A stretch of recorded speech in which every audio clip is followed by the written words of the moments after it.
रावण को अपने काल का सबसे श्रेष्ठ विद्वान और तपस्वी माना गया है। ये बात अलग है कि उसके बुरे कर्मों के कारण उसका पांडित्य भी उसकी रक्षा नहीं कर पाया। रावण के बारे में अनेक ग्रंथों में वर्णन मिलते हैं। रामायण में कुछ ऐसी जगहों का वर्णन मिलता है जहां रावण के जीवन की प्रमुख घटनाएं घटी है। आज हम उन्हीं में से 5 प्रमुख जगहों और उनसे जुड़ी घटनाओं के बारे में आपको बता रहे हैं। 1, महिष्मती नगर, वर्तमान मध्य प्रदेश का महेश्वर। वाल्मीकि रामायण के अनुसार जब राक्षस राज रावण ने सभी राजाओं को जीत लिया, तब वह महिष्मती नगर, वर्तमान में महेश्वर के राजा सहस्त्रबाहु अर्जुन को जीतने की इच्छा से उनके नगर में गया। उस समय सहस्त्रबाहु अर्जुन अपनी पत्नियों के साथ नर्मदा नदी में जल क्रीड़ा कर रहा था। रावण को जब पता चला कि सहस्त्रबाहु नहीं है, तो वह युद्ध की इच्छा से वहीं रुक गया। नर्मदा की जलधारा देखकर रावण ने वहां भगवान शिव का पूजन करने का विचार किया। जिस स्थान पर रावण भगवान शिव की पूजा कर रहा था, वहां से थोड़ी दूर सहस्त्रबाहु अर्जुन अपनी पत्नियों के साथ जल क्रीड़ा कर रहा था। सहस्त्रबाहु अर्जुन की 1000 भुजाएं थीं। उसने खेल ही खेल में नर्मदा का प्रवाह रोक दिया, जिससे नर्मदा का पानी तटों के ऊपर छनने लगा।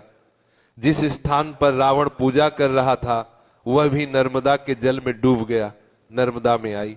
इस अचानक बाढ़ के कारण को जानने रावण ने अपने सैनिकों को भेजा। सैनिकों ने रावण को पूरी बात बता दी। रावण ने सहस्त्रबाहु अर्जुन को युद्ध के लिए ललकारा।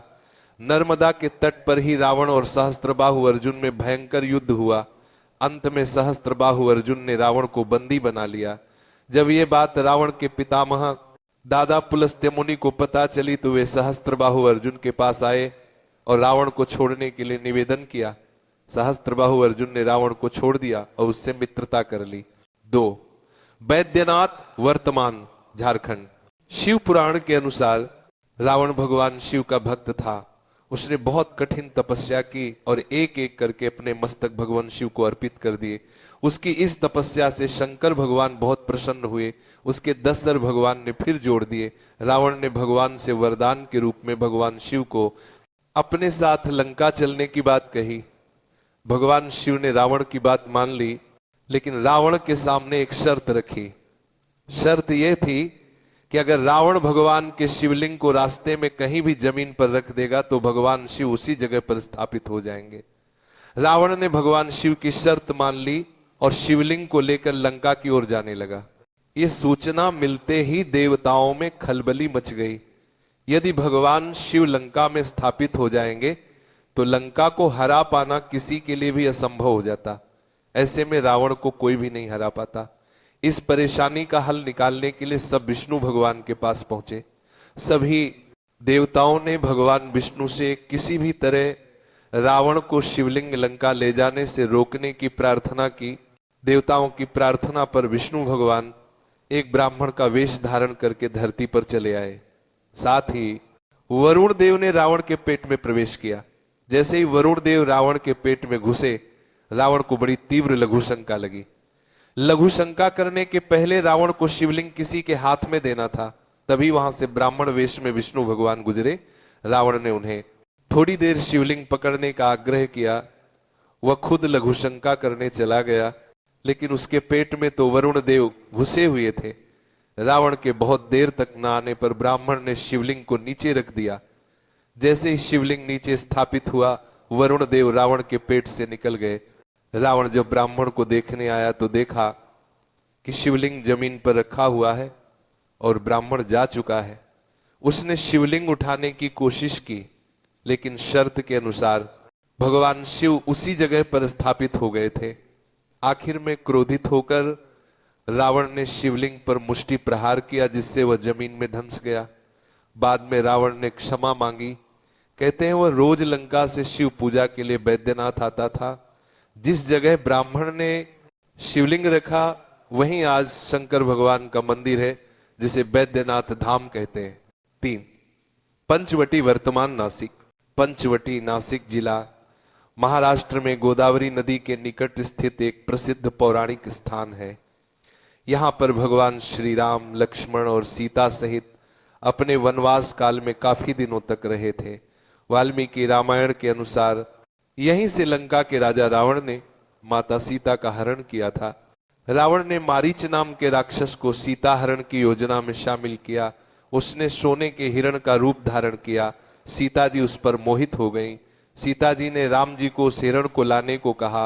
बाद में राम के न लौटने पर लक्ष्मण उन्हें खोजने वन में गए।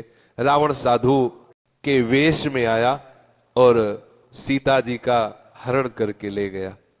यहां श्री राम का बनाया हुआ एक मंदिर खंडहर रूप में विद्यमान है।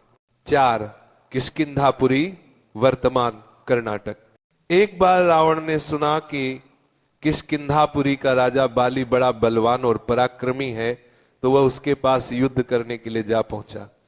बाली की पत्नी तारा के पिता सुषेण, युवराज अंगद और उसके भाई सुग्रीव ने रावण समझाया कि इस समय बाली नगर से बाहर संध्योपासना के लिए गए हुए हैं, वे ही आपसे युद्ध कर सकते हैं।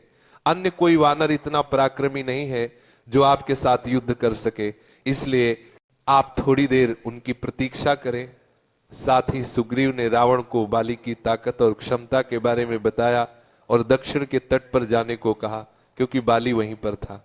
सुग्रीव के वचन सुनकर रावण विमान पर सवार हो तत्काल दक्षिण सागर में उस स्थान पर जा पहुंचा जहां बाली संध्या आरती कर रहा था। उसने सोचा कि मैं चुपचाप बाली पर आक्रमण कर दूंगा। बाली ने रावण को आते देख लिया, लेकिन वह बिल्कुल भी विचलित नहीं हुआ और वैदिक मंत्रों का उच्चारण करता रहा। जैसे ही उसे पकड़ने के लिए रावण ने पीछे से हाथ बढ़ाया, लेकिन बाली ने उसे पकड़कर अपनी कांख बाजू में दबा लिया और आकाश में उड़ चला। रावण बार बार बाली को अपने नखों से कचोटता रहा, लेकिन बाली ने उसकी कोई चिंता नहीं की। तब उसे छुड़ाने के लिए रावण के मंत्री और सिपाही उसके पीछे शोर मचाते हुए दौड़े, लेकिन वे बाली के पास तक न पहुंच सके। इस प्रकार बाली रावण को लेकर पश्चिम सागर के तट पर पहुंचा। वहां उसने संध्योपासना पूरी की। फिर वह दशानन को लिए हुए किष्किंधापुरी लौटा। अपने उपवन में एक आसन पर बैठकर उसने रावण को अपनी कांख से निकालकर पूछा कि अब कहिए आप कौन हैं और किस लिए आए हैं। रावण ने उत्तर दिया कि मैं लंका का राजा रावण हूं और आपके साथ युद्ध करने के लिए आया था। मैंने आपका अद्भुत बल देख लिया। अब मैं अग्नि की साक्षी देकर आपसे मित्रता करना चाहता हूं। फिर दोनों ने अग्नि की साक्षी मानकर एक दूसरे से मित्रता करता ली। 5 कैलाश मानसरोवर, वर्तमान चीन। कहा जाता है कि एक बार रावण ने घोर तपस्या करने के बाद कैलाश पर्वत ही उठा लिया था। वह पूरे पर्वत को ही लंका लेकर जाना चाहता था। उस समय शिवजी ने अपने अंगूठे से पर्वत को दबाया तो कैलाश फिर जहां था वहीं अवस्थित हो गया।